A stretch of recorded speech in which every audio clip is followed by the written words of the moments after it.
Great to see you again, mate. I've got a paper that I've shared with you that I'd love to discuss today called Canaries in the Coal Mine. This is a recent one, came out August 26, 2025, so only a couple of weeks ago as of this recording. And I think it's really interesting. It seems to be the first paper that shows what a lot of us have suspected for a while, that AI is actually going to jeopardize some jobs, but this is now the beginning of proof. So love to kind of get your thoughts and work through this paper and what it might mean for us as employers and as employees. Yeah, brilliant. Super interesting paper. And what's even more interesting is that in the few days since we decided to talk about the paper, there's been another one actually come out in a European journal with some new and in a lot of cases very similar data. So it's actually no longer just the canary in the coal mine. There's a few canaries out there. Yeah, absolutely. Point. So yeah. This is as way of intro for those who haven't read the paper, and we'll link to the paper in the comments section. But this paper is based on payroll data out of the US. So one of the largest payroll firms out there has made their payroll data available for 25 million workers, so huge data set. And this is now based on fact rather than speculation. So what they're looking at is how the payroll data has changed over the implementation and integration of some of these AI tools, and how that payroll data has changed within subsets of demographics, of industry, et cetera, et cetera, et cetera. So let's get into exactly what they found. Do you want to start us off with, Richard, with what you think is the most kind of salient finding in the paper? Yeah, for sure. So the paper talks about kind of 6 key facts they found. We're going to focus on probably the first couple because while they're all relevant, I think certainly the first is the standout number, right? The paper, I have a quote here, says we find substantial declines in employment for early career workers in occupations most exposed to AI, such as software development and customer support. So what that's telling us is that these early career workers, these entry-level roles, we now actually have hard data that they're being, there's fewer of those roles are being hired as a direct result of this kind of AI exposure. To put a number on fewer, just quickly, to put a number on fewer, the data says 13%, which might not sound like a massive amount, but that's a huge number in this short period. Right, and it's a really big number. The other interesting thing is that there's a lot of controls for random variables in the paper. Looks like some pretty good methodology. One of the things that they look at is does this model work in the past? Like, could you apply the same model and predict behavior previously? And the very interesting answer is no. In fact, it only really starts working from about 2022. Which is when we had the big explosion in large language models becoming more and more relevant and more used. So there's also various controls for types of industries, for interestingly, for the post-COVID-19 decline in education outcomes, which they've controlled for as well. And I think that's particularly interesting. But essentially, in large part, it seems clear that the growth in the use of large language models and the tools that wrap around them into businesses are creating what is a big jump in a big decrease in the number of people employed in these roles. Absolutely. So what they're saying is, just to recap, that single most important point in my mind is the impact here is isolated, at least at this moment, or by this paper, found in this paper, to those younger early stage career workers in those slightly more automatable jobs. So we can give a couple of examples like software engineer, customer service agents. Those are the 2 types of roles that they state as being really susceptible to these job losses.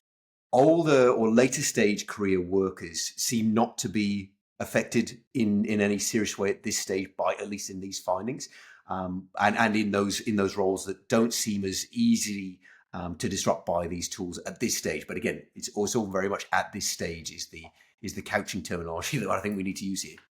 Right. I mean, at this stage is really interesting, right? So I think obviously at the moment, that's what we're seeing in the data. We're not seeing these more senior, more experienced roles being affected in terms of employment numbers. Obviously, one of the theories is that work is maybe less automatable. The paper makes the difference, but makes a point of the difference between roles that are automatable and roles that can be augmented by AI. the data they have at this point is showing that, if the role can simply be augmented by AI, that's not changing the employment numbers for that role. But I think there's an interesting additional point there, because, if we look actually in the last week, there's been some data out of Australia about not just declines in employment, and there's a separate paper about that, which we can talk about later, but in terms of actual retrenchments and redundancies of existing workers in some of these roles. So let's pick some examples. And I just want to be very clear for legal purposes here that these are public facts. These companies will tell you that they don't have anything to do with AI. So let's take that at face value for the moment. But just some numbers that have been coming up. So some of the big banks here, and one of them announced that it's going to remove 3,500 of 40,000 plus employees by September next year. That's almost 10% of an entire workforce. At one of the big telecoms firms here, the senior executives have been telling investors that AI adoption will help cut costs and shrink its workforce. And what's interesting is that, they've made a big deal of rolling out, in this case, Microsoft's Copilot. And what we're starting to see is things like graduate roles and clerk roles and things like accounting and consulting reducing, because what those roles in those industries are used for often is as assistants to senior staff. And what's happening is those senior staff, apparently, at least anecdotally and potentially backed up by this evidence, are now turning to AI to complete the roles that they would traditionally have given to junior colleagues. But at least some of them, exactly. Or the junior colleagues are augmenting their work, so they're doing the work of three, as opposed to one person's doing the work of three. Yeah, right, absolutely. And so you could argue that maybe this low-level work is automatable, maybe the high-level work is more augmentable. As another example, there's a tech company here that had 12 different technical writers, which is a technical kind of role that involves preparing things for code and development, and they're down to 2. And that's a clear, down to 2 from 12, which is a clear example of the kinds of things people are using LLMs for, right? To kind of create those technical briefs. I think what's also interesting is the data on quality is not there yet. So while we're seeing the numbers on the kinds of people that are being captured that are not, are those roles being replaced with high quality work? Is it equivalent in quality to the junior roles? I'm not assuming it's not, but I think this is a question that companies don't always ask. We see the profit increase. Well, and that's the thing. The short-termism that companies often operate based on is quality tends to be something that is more prized in the long term. The short term is fiduciary responsibility. How can we maximize shareholder value? And quality seems to be one of those things that has a bit of a lag effect in the bottom line. So if we can save those dollars now, we'll worry about the quality detriments or things that might come down the track later. That seems to be a pattern that I see quite regularly across the board. Yeah, absolutely. So I mean, and that is one of the other facts of the 6 that this paper drew out. So they note that entry-level employment has declined in applications of AI that automate work, and less effects in those that augment it. So again, that could be that in some of those more augmentable roles, there's still a need for that human in the loop. But I do want to come back to what you said before about at the moment, because I think one of the things that's potentially quite scary for mid-level employees is that as these tools expand their capabilities, as we get better at using them, as we create more usable wraparounds for them, which I think is really interesting, I do wonder at what point we say, well, actually, your mid-level marketing skill is actually more automatable than it was, say, this year, right? This stuff wasn't possible 2 years ago at all. It seems inevitable. Well, I saw a post a couple of days ago about using Claude just to generate a very complex Excel spreadsheet with a number of formulas based on a single prompt, and it was a real kind of incredibly detailed and well put together really assessment of it was a business forecasting tool. You kind of look the professor that did the prompting was an MBA professor, and he was saying, this would be 6 weeks worth of work for a group of MBA students, and I would give this a high rating. And Claude did this based on a single line prompt in a matter of seconds. And you kind of go, as you say, these tools are only getting better. and how we use them is, to your point, only going to improve as well. But it's at what cost? Well, and I mean, I think that so then that I think ties in really well to this other study that's come out recently. Again, we'll post a link, and lots of really interesting correlations between that study and the Stanford one around this kind of early career employment. One of the things they really looked at, though, was the skills that were being used in the workforce now at these different levels. And apologies for the clumsy wording, but they talk about routinizable and non-routinizable skills. I can't say that quickly, but it was really really noteworthy. Then I think in the context of us saying, well, what comes next for mid-tier employment? What comes next for things that are currently augmented?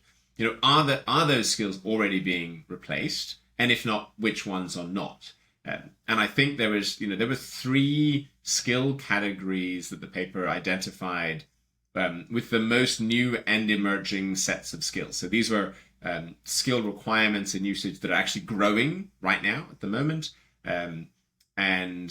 Again, there are some definitions of these in the paper, but they talk about the 3 being communication, collaboration, and creativity. And that is actually a definable set of skills rather than just a wafty term. They talk about management skills, and they talk about assisting and caring. Obviously, that applies in traditional assisting and caring workforces like nursing, like aged care, but also in a more management sense of team culture and team development. So, I think we're starting to get really concrete data and hone in on which are the important human skills in an AI automated work. Well, I think that's right. I often get asked, what should I be skilling up in? Where should I put my attention, my time, my effort, to make sure to minimize my chance of redundancy, to position myself well for the future? And I think while these skills might change, they're probably not going to change drastically. And I think you're right. So can you say those three categories again? Communication, creativity, and collaboration was number 1. That's right. Number 2 was management skills, which obviously people related, and number 3 was very explicitly assisting and caring. So these are. If I was going to give immediate advice to a high school student, so these are where you want to be building your skill sets, because certainly in the next 5 years, that's key. I mean, the other interesting point that I think adds to that, right, is the actual need to increase AI literacy and skills for employees. So, if you're in a role that is augmentable, let's say, not automatable, there's going to be an expectation that you will automate parts of your work, that you will be able to augment your work and potentially increase output using AI. And I think that is a significant conclusion from this second paper, that is a skill and an ability that is currently very much underdeveloped. In 100%. Well, it goes. I remember this is something that's not banded around so much now, but 6 months ago, the only kind of aphorism on people's lips with regard to AI was AI is not going to take your job. A person who knows how to use AI is going to take your job. And while I think that's no longer strictly true, I think, as this paper proves, I think the latter is something to really dial in on and make sure that you start becoming a master of this tool and these tools as they emerge, and keep up to date, because it seems somewhat inevitable that the world of work is going to be massively disrupted, and where we land in the next 5, 10, 15 years, who knows? But it's that the ability to retool and keep your finger on the pulse that I think is going to set you up for the best chance of navigating these kind of tumultuous times. Right. Well, I mean, here's a data point for you. So by one estimate, more than 41% of skills in this particular skills database are predicted to be routinizable in the next 5 years as a direct result of the advancement in LLM technology. So that is current skills that we know of, that we're seeing trends in automation and routinizability over the next 5 years, which again, has very serious implications for both the upskilling of an existing workforce and the kind of career choices and development of the incoming workforce, high school or college students at this point. So again, I think as an employer, if we come to like practical elements of things, I would be saying, if you're not currently preparing your workforce for a world of, AI automated intelligence, not just thinking about it from like, which of my staff can I replace with AI, but actually, how am I making sure that everyone in my business can run, with these AI literacy and these AI skills that they're going to need, both in your firm and in others. I think that's a key element that we have almost a moral responsibility, really, as employers to do. It makes a lot of good business sense, but I think it's also about us preparing our society at large for a much more functional set of the next 5 years, because they'll have those skills. Yeah, 100%. And I think there's so much doomsdaying out there at the moment. A lot of people are talking about the mass unemployment and the requirements for things like UBI, universal basic income, and all this kind of stuff. Which, again, who knows? I think we underestimate the significance of some of these technological change, but we overestimate also the speed with which these things happen. So I don't think that in most cases these are going to be tectonic shifts that emerge in the next 6, 12, maybe even 18 months. But I think it's hard to know what the future looks like because it just changes so rapidly. But I do think you're right. It is about keeping your finger on the pulse and you're almost seeing as to your point, that moral responsibility to think in these ways, to not just set yourself up, but set the people up around you for the best chance of success in whatever this world looks like.